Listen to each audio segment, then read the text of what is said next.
Thank you, devotees, for giving me this opportunity. Maharaj has been very merciful to us all these years. Whenever he comes through to Singapore. I think I'll just try to share something which I remember from Maharaj's lecture. So in today's lecture, he talked about when one devotee asked the question that why don't we feel that we are not so advanced?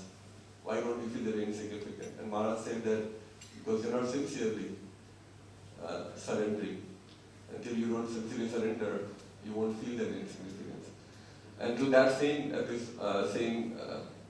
would say, teaching, Maharaj was sharing that once he was very troubled.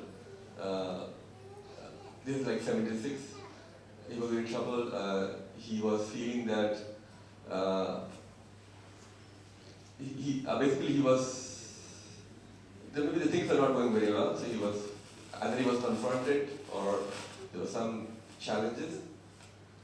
So Maharaj actually asked Prabhupada that I'm feeling this. So that's when Prabhupada told him that the real advancement is not that whether you occupy this position, that position, or that position. The real advancement is that when you become humble. So when the situations are happening, if you're not able to deal with them, then I think you're not advancing. So in a very simple way, Prabhupada explained a very profound instruction to Maharaj, and Maharaj embodies that. I think I was hearing one more lecture in Radha Gopinath where Maharaj was, when some devotee again asked that why don't we feel we are making progress? And Maharaj said the same thing in this lecture also and in that lecture also. That we should not worry about whether we are advancing or not advancing. In any ways, when you advance, you will feel that you are not even a devotee of Krishna. You are the only one who is not a devotee of Krishna. So, I think Maharaj was practically saying this, that we don't have to get into a lot of calculations, a lot of adjustments. We simply have to serve. And I'll just round it up with one more instruction which Maharaj gave. So once a devotee asked, that Maharaj, as we progress in our Krishna consciousness, will there be an indication that we'll make it this time or not? And again, Maharaj answered the same way.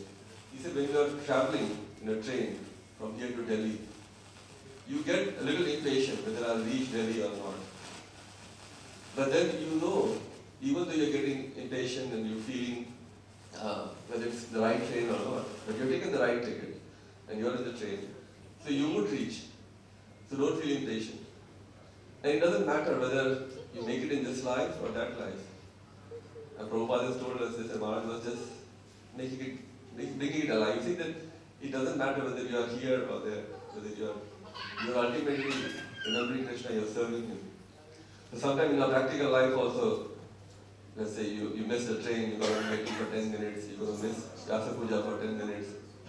But then it doesn't matter because you still are remembering the Guru Maharaj when you're there. So I think Maharaj was bringing that to the life, so in that way Maharaj has given us a lot of instructions. And every time he's here, he keeps reminding us that we are in Prabhupada's ashram. So he's the preeminent Acharya. He's not just the founder, but he's the founding Acharya. And hence, he's the preeminent spiritual master for all of us. And his teachings is all about. So he used the statement that ISKCON means Prabhupada's teaching. So I think we just need to be reminded of that. And his Jagannath Prabhu, all the seniors, they keep reminding us of that. So, and Maharaj keeps reinforcing that. So I think on this day, we pray Maharaj that we don't leave. He used to ask this fifth vow, right? That you also, in initiation, he asked, I would not leave ISKCON. Maharaj used to also bring up that. So we also pray to Maharaj, without his mercy, I think we won't be able to stay. So if he's merciful and he keeps guiding us, I think we'll have some hope that we stay in the train. And I think Maharaj's disciples, I come Wednesdays, and every time I'm here, there's prasadam, they're serving. So I think they are, as the Prabhu said, we are their followers as a Brajamis. So we pray that, again to pray to Maharaj that we remain humble we keep serving them and keep learning from them. So that's our prayers on this. That's my prayers and some of our prayers on this day of Maharaj's Kripa. His Holiness Bakthi Charu Swami Maharaj ki.